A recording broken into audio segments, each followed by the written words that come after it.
Olá, você está na escola EGE, aqui no canal Planeta Zetros. Seja muito bem-vindo a mais uma aula aqui no nosso canal. Hoje, nós vamos tratar de um dos temas mais quentes do direito administrativo em concursos públicos, um tema que cai, recai e insiste em cair em provas de nível médio, técnico e superior. Eu estou falando dela, da Lei nº 9784 de 1999, a famosa Lei do Processo Administrativo Federal. Se você faz prova para INSS, EBSER, IBAMA, IFES, universidades federais, ministérios, autarquias ou agências reguladoras e outras, anota isso aí. Essa lei é obrigatória no seu edital. E mais, as bancas adoram princípios, conceitos, exceções e pegadinhas dessa lei. Então hoje a promessa é simples: sair dessa aula entendendo de verdade, sem decorar artigo solto. Sem dúvida, essa aula vai ser muito importante para você, percebe? Então, antes da gente mergulhar no conteúdo, deixa eu te pedir uma coisa rapidinha. Tasca o dedo no like aí, ok? Porque isso ajuda demais o canal a continuar trazendo aulas gratuitas, beleza? Agora, vamos para a aula? Então, a primeira coisa que você precisa entender é o papel da Lei 9784 de 1999. Essa lei não trata de qualquer processo. Ela trata do processo administrativo no âmbito da administração pública federal, ou seja, União, autarquias federais, fundações públicas federais. Não vale automaticamente para estados e municípios, salvo se eles adotarem por analogia ou se não tiver lei própria. Na prática, é o que acontece nos municípios. É comum essa lei ser aplicada nos municípios por falta de lei própria. Agora, preste atenção aqui, viu? Porque esse detalhe cai demais em prova. Vamos ao artigo 1º da lei. A lei estabelece normas básicas sobre o processo administrativo no âmbito da administração pública federal. Então, como isso se traduz na vida real? Bem, sempre que o cidadão ou servidor se relacionar formalmente com a administração, existe um processo administrativo. Exemplos? Pedido de aposentadoria, recurso contra multa, processo disciplinar, licença, autorização, permissão, anulação de ato administrativo. Tudo isso passa por processo administrativo, sacou? O parágrafo 1º do artigo 1º dessa lei nos traz 3 conceitos que despencam em prova. Um conceito é o de entidade. Bom, a entidade é o ser que existe juridicamente. Ela tem personalidade jurídica, CNPJ. Isso permite que ela tenha direitos e deveres. É o caso do INSS, das universidades, da União. Seria como o corpo de um ser humano, que possui um CPF, seu CNPJ, e é detentor de direitos e deveres. Outro conceito importante é o de órgão. O órgão é uma unidade de atuação que não possui personalidade jurídica própria. Usando a analogia do corpo humano, o órgão funciona como uma parte do corpo. Um braço, um coração, um pulmão. Ele faz algo, executa uma função, mas não existe sozinho. Da mesma forma, no direito, o órgão atua, mas não responde juridicamente por si mesmo. Por isso, o órgão não tem CNPJ próprio. Quem responde por suas ações é a entidade, à qual ele está vinculado. Um exemplo claro é o Ministério da Educação. Ele é um órgão vinculado à União, que é a entidade responsável. O mesmo vale para secretarias, departamentos e diretorias. Por fim, temos o conceito de autoridade. Bem, a autoridade é o agente humano que exerce poder de decisão dentro do órgão. Nem precisa dizer, né?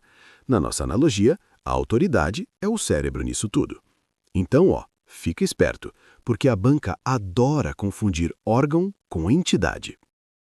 No parágrafo 2º, trata da administração indireta, pois aqui fica claro que essa lei também deve ser aplicada às autarquias e às fundações públicas federais. Agora segura firme, porque chegamos ao centro dessa lei. O artigo 2º, que traz os princípios do processo administrativo. E aqui temos 2 grupos. Os princípios expressos ou explícitos, que são os momentos em que a lei cita expressamente os princípios da legalidade, finalidade, motivação razoabilidade, proporcionalidade, moralidade, ampla defesa, contraditório, segurança jurídica, interesse público, eficiência.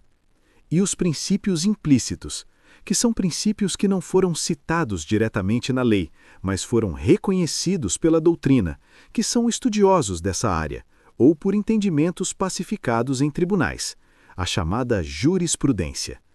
Assim, os princípios implícitos dessa lei são verdade material, oficialidade e informalismo moderado. Ah, e essa expressão informalismo moderado cai muito. Significa que o processo administrativo não exige excesso de formalismo, mas também não é bagunça, ok? E ainda no artigo 2º, existe um parágrafo único, que já vou avisando, é uma mina de ouro para as bancas. O parágrafo único do artigo 2º traz critérios que devem ser observados no processo administrativo, como a atuação conforme a lei e o direito, o atendimento ao interesse público, a objetividade no atendimento do interesse público e mais, a adequação entre meios e fins, que é uma expressão que despenca em prova.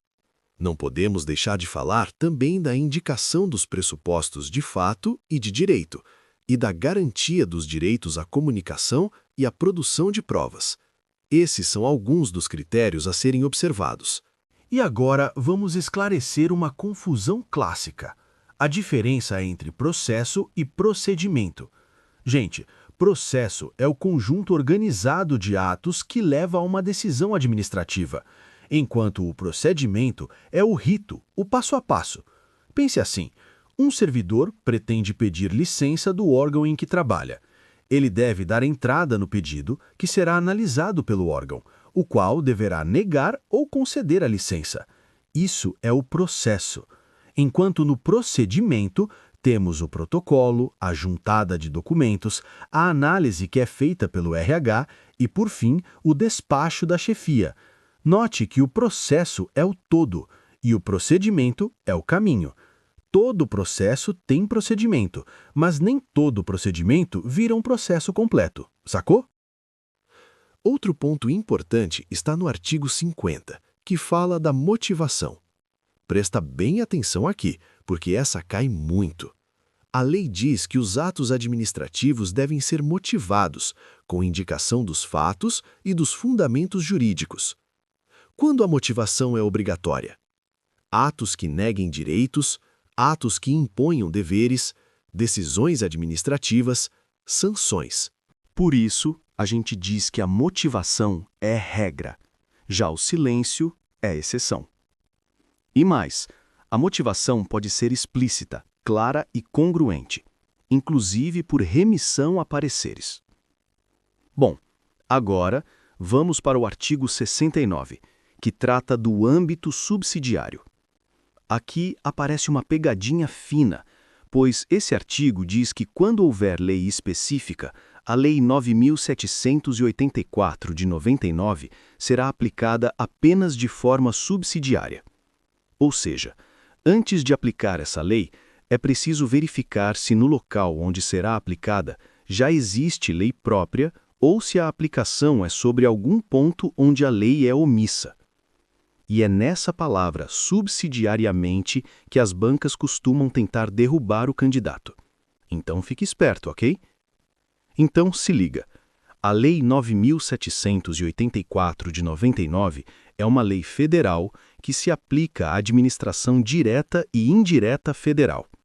Fique atento, pois a motivação é a regra e o informalismo não é a ausência de forma, mas o mínimo de formalidade possível. Agora, como é de costume, vou fazer 5 afirmativas. Daí, você testa se entendeu tudo direitinho. Vamos lá. Banca na cabeça, foco na questão. E começando com a questão 1. A Lei nº 9.784 de 1999 aplica-se automaticamente aos processos administrativos dos estados e municípios. Tempo. Essa afirmativa é falsa, já que a lei é federal. Então, estados e municípios só aplicam se não tiverem lei própria ou de forma subsidiária. Fala sério, essa foi fácil, né? Agora, a questão de número 2. Órgão público possui personalidade jurídica própria e capacidade processual. Tempo. Outra questão falsa. Gente, quem possui personalidade jurídica é a entidade, não o órgão. Lembra que a entidade é como a pessoa, tem direitos e deveres, tem personalidade. Indo para a questão 3, temos: o princípio da motivação exige que o ato administrativo indique os fatos e os fundamentos jurídicos que o embasam. Tempo. Essa é verdadeira, pois é exatamente o que determina o artigo 50 da Lei 9.784 de 1999. Estamos quase fechando. Questão 4. Havendo lei específica que discipline determinado processo administrativo, a Lei 9.784 de 1999 não poderá ser aplicada em nenhuma hipótese. Tempo. Acabamos de falar sobre isso. Ela pode ser aplicada subsidiariamente, conforme artigo 69. Sugiro que não esqueça, ok? Porque isso cai demais. Afirmativa: falsa.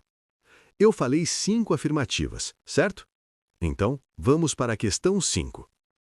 O processo administrativo deve observar, entre outros critérios, a adequação entre meios e fins, vedada a imposição de obrigações superiores às necessárias.